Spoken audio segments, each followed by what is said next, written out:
I'm sorry, the angel of his presence was talking to me. Well, that doesn't look right.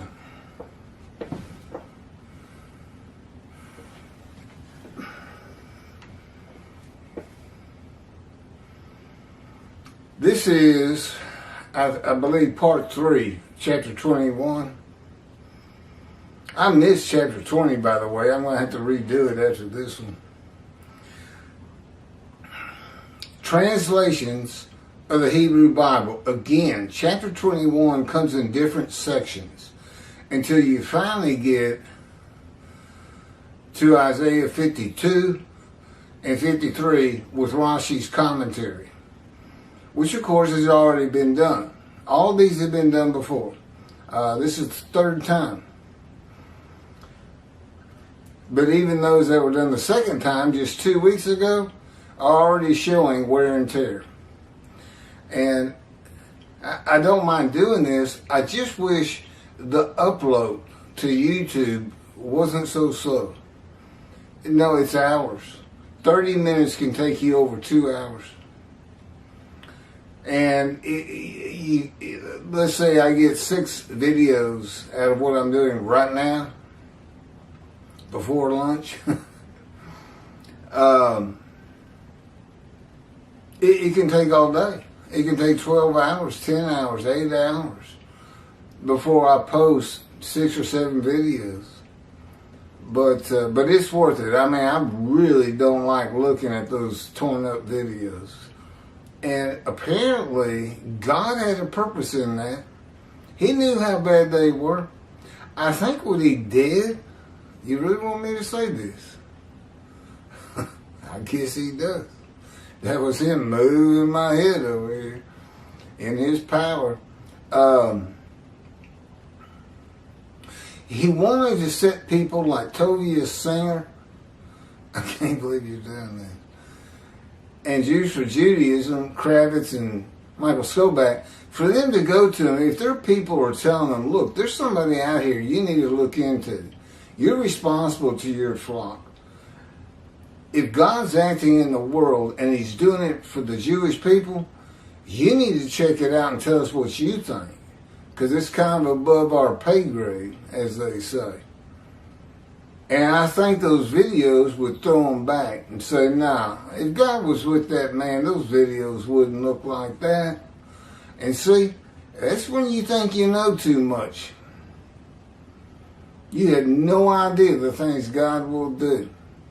You don't have any idea of his personality.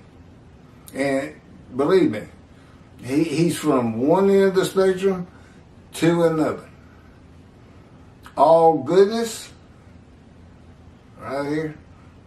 And then what I get in the fire refinement, the backside. It's tough. He's hurting my shoulders right now. Because he knows I want to get this done. Because if I don't get to Israel and take him with me, see, he didn't go to Israel without me. You tell you rabbis that. God's in Texas because of the false teachings of Judaism. Nobody will believe who I am. Well, this is when he said it was going to happen. He said he was going to do it, and he's doing it. What's so hard to believe? Do you really believe it, rabbis, Jewish people? Do you really believe the things that Moshiach's going to come? Or you don't believe the righteous servant is going to come as Moshiach because you are taught otherwise. Falsely, I might add. Okay, picking up chapter 21. Again, it comes in segments. This segment, translations of the Hebrew Bible.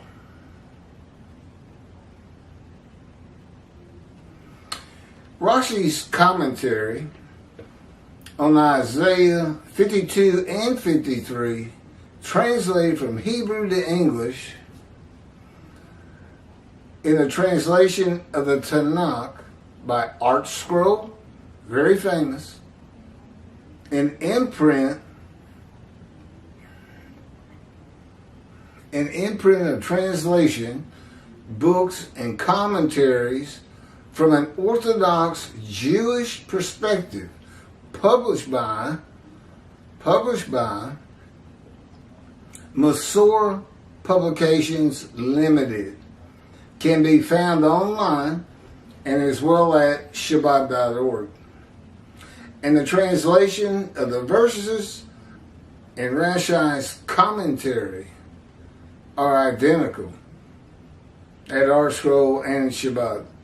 My commentary on Isaiah 52, 13 through 15, in quotes, and all of Isaiah 53 proper, is based on the translation of the Jewish Publication Society, who began to combine a new edition of the translated Bible and the concept of a completely new translation.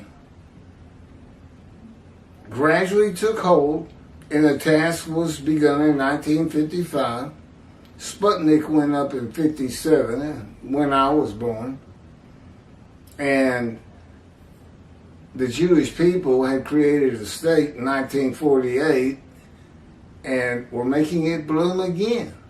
That's Jeremiah 31. In 1955 and published in 1985. That's the one you want. Before 1985 edition, even the Jewish Publication Society had the same problems that Art Scroll, Jews for Judaism, Tovia Singer and Outreach Judaism, same problems. They don't have the quotes. And they put a real dent in Jews for Judaism, not knowing them. And Tovia Singer, his commentary that Isaiah 53 is Israel is so ludicrous, it barely bears comment. I know, he's got 66,000 followers. Anything he says is gold. That's why me and God are still in Texas. And he's not coming to Israel without me. I am his prophet like Moses, his visible representation. God is throughout the world. Okay? But you don't know it if he doesn't have a man, a guy, like he had Moses. And all the prophets. Joshua. All of them. The Leningrad Codex is the oldest complete edition of the Hebrew Bible.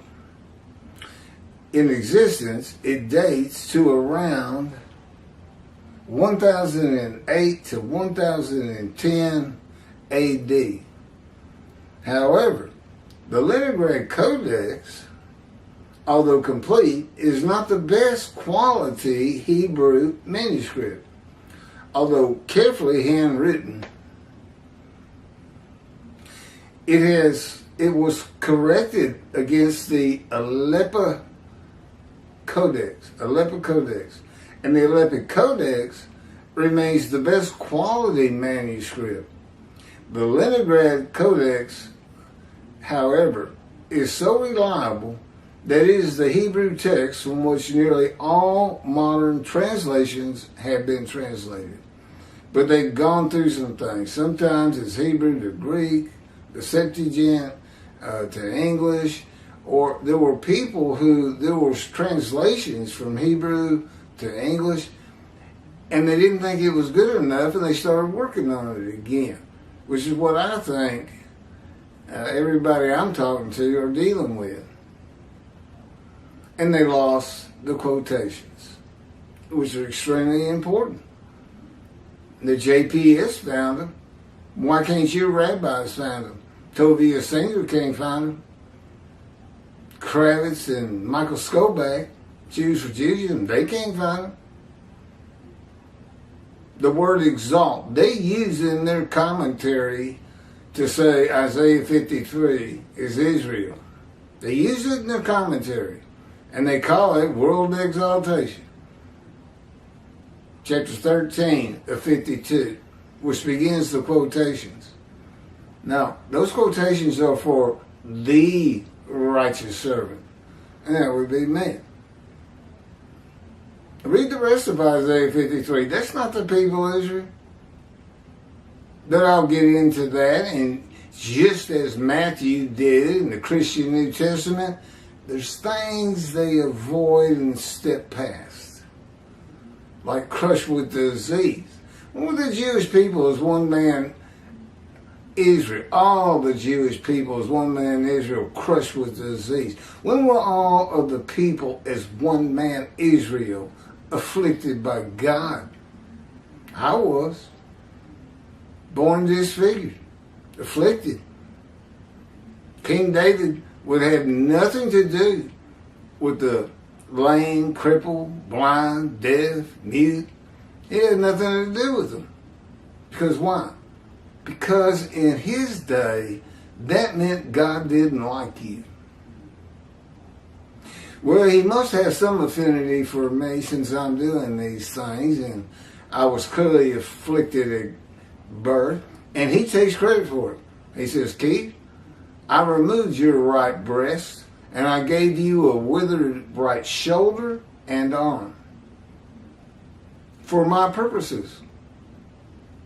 And when it's for God's purposes, there's nothing he won't do. And it doesn't bother me one bit.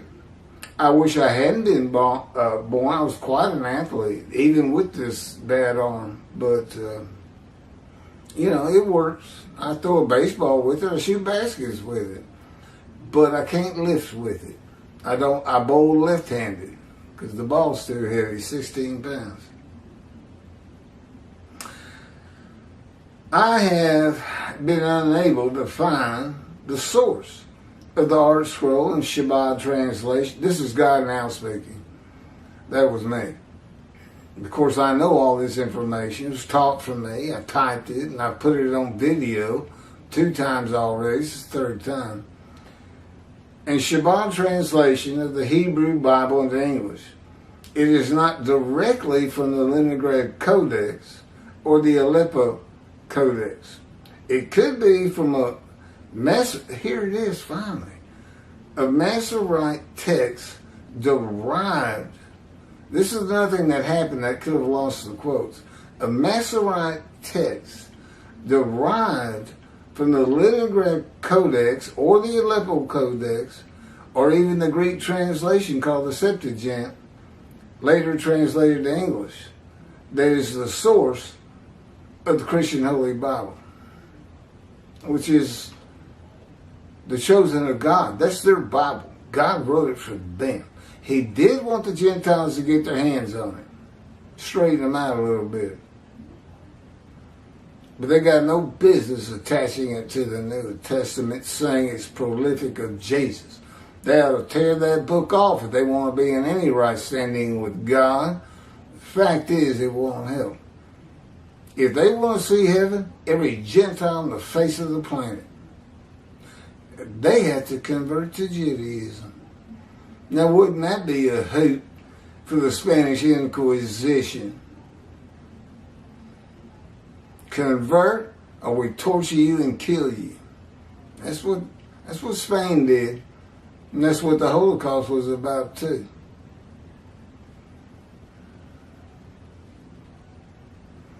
Isaiah 53:10 is the one verse that cannot be proven by witnesses as having occurred and is the most controversial.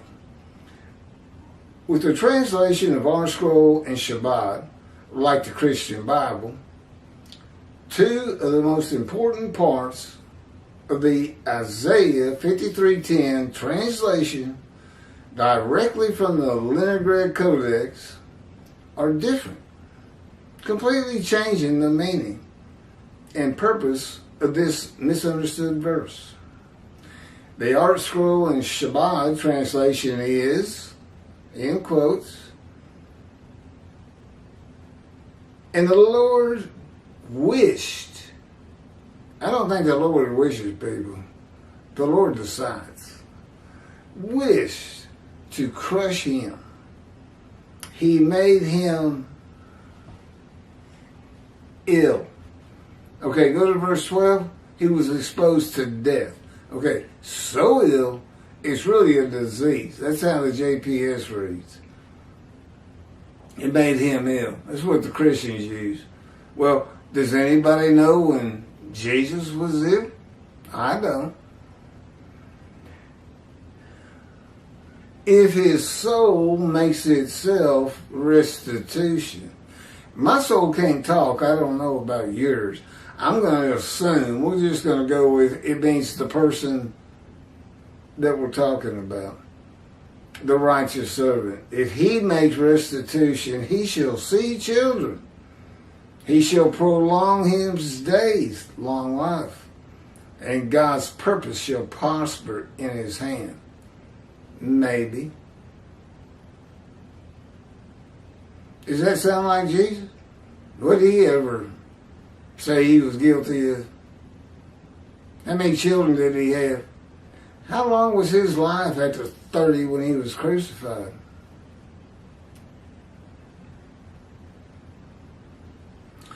The Christian Holy Bible, King James Version, translation is,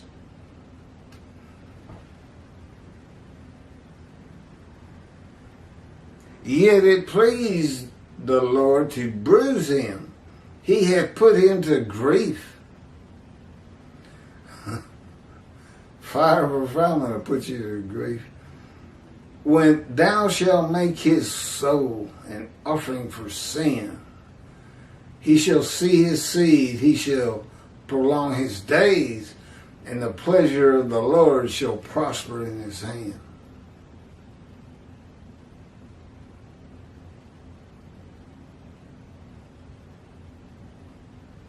The Jewish Publication Society translation is, and God says you can't find a better translation on the market.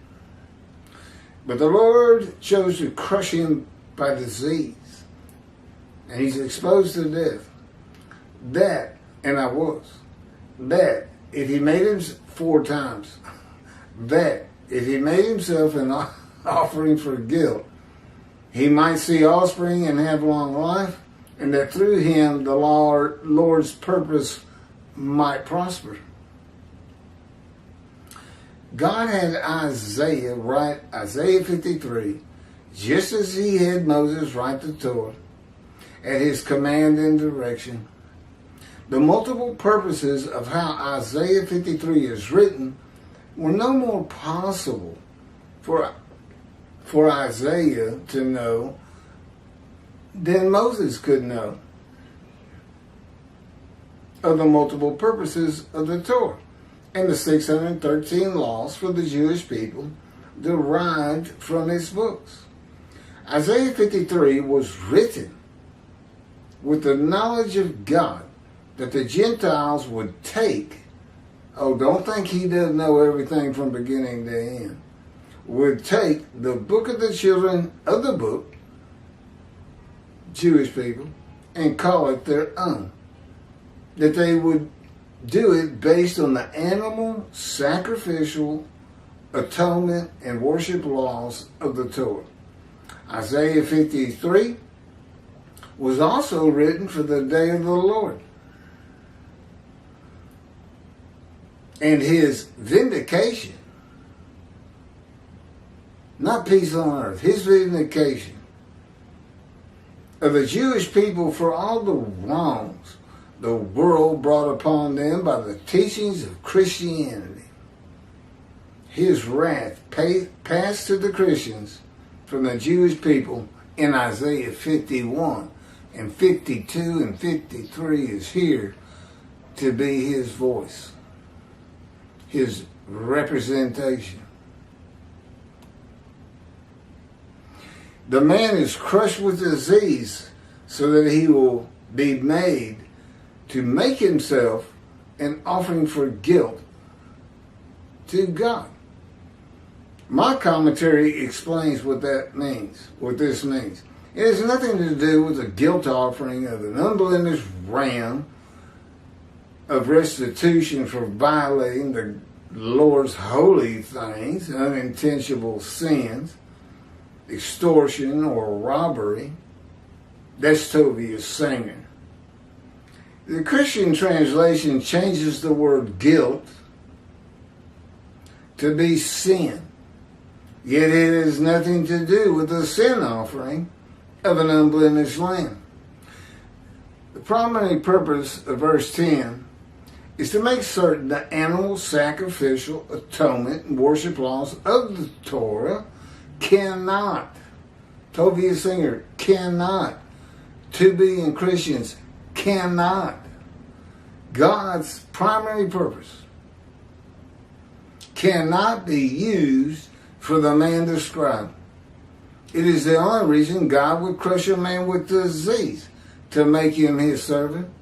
He cannot offer an animal with defect, an animal that is blemished.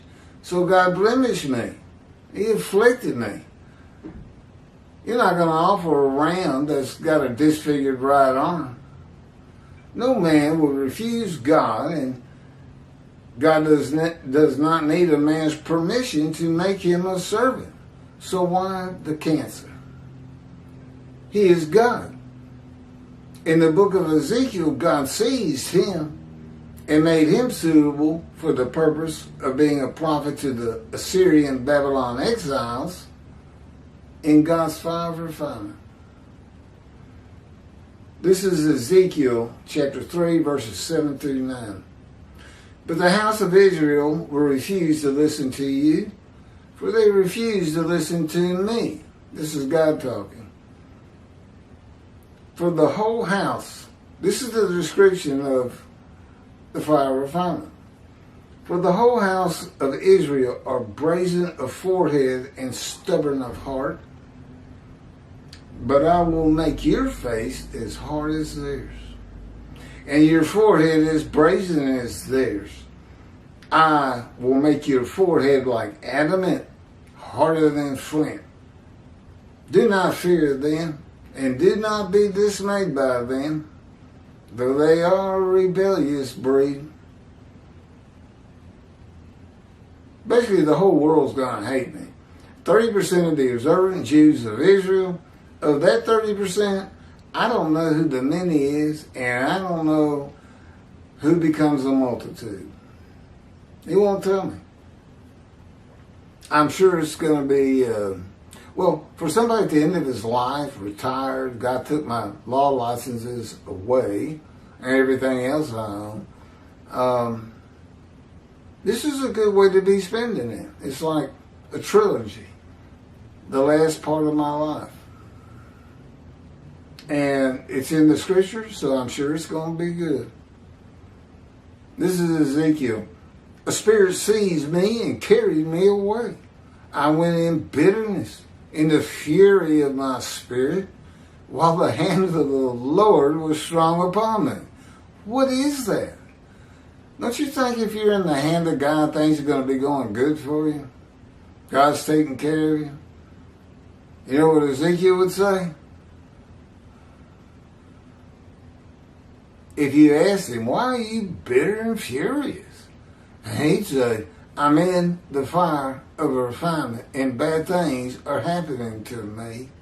Very painful emotionally and physically. Fire of refinement. It's also in Job and Jonah and Moses too. He clearly went through it. I got about 4 references to that. The purpose and meaning of Isaiah 53, last paragraph, is completely changed if it is not fulfilled by a particular man, defective in body and blemished in the day of the Lord. That's not Israel. They're not afflicted by God. Show me how many Jewish people are born disfigured. Show them to me. And tell me when it happened. And when they were blemished. Oh, was that when they told their first lie? Okay, everybody on the earth is blemished.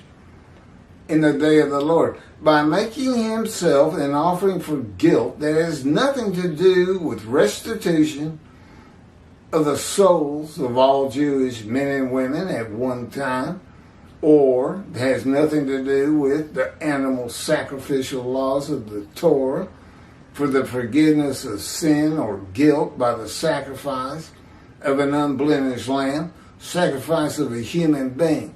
You really think, Christians, you want to stand before God and tell him you believe he's a man of God, of human sacrifice? I don't think you do. I know him. And basically, you would be gone from his presence if you even uttered such a statement. And yet that's your belief, to be sin-free and go to heaven. You ain't going to last long then. God says they're not going to heaven. No Gentiles forgetting their sins. No Gentile is going to heaven. The heaven is for the Jewish people, and that's in the Hebrew Bible.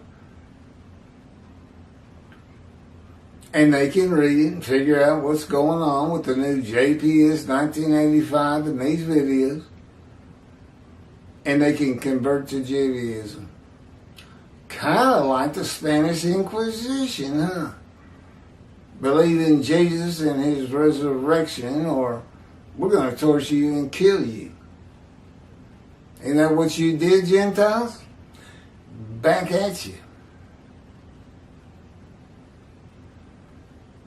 I would share this video with any Christian or Gentile I know. But then again, I bring the wrath.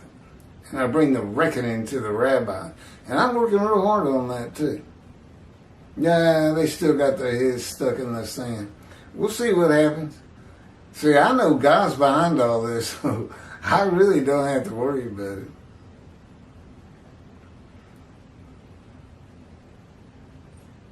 Forgiveness of sin or guilt by the sacrifice of an unblemished lamb, the soul of Jesus. Or unblemished rams, the restitution of the souls of 6 million Jews murdered in the Holocaust, according to Rabbi Toby Sr. about Rishudim. And yes, Toby, this is in God's book. You're going into the Bible. I was prophesied in the Bible by Isaiah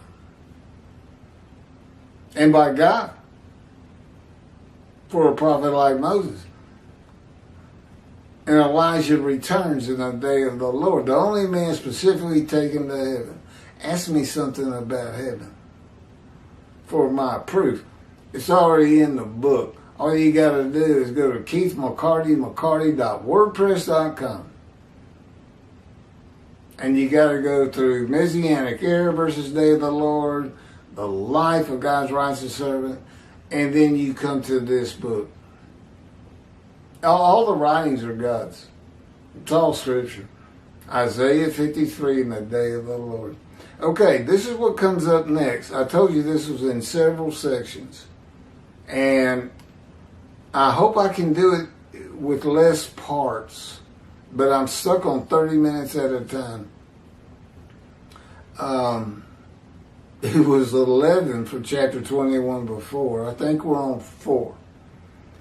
The next part 4 will be the remnant of the 13 tribes return. 10 lost tribes is a myth. It's a fabrication, and it's a total ignoring of God's word in Israel that's in the Bible. He says the Judaites, Benjamites, Manassesites, and Ephraimites, the largest tribes, except for Benjamin, they were the smallest, but that's where Jerusalem is, so they get mentioned. He just mentioned the biggest tribes. He didn't leave anybody out. Well, that brings you to 8 and 4, Mr. Singer, Mr. Skoback. What are they doing settling in Jerusalem if they're lost? And it's right in front of you.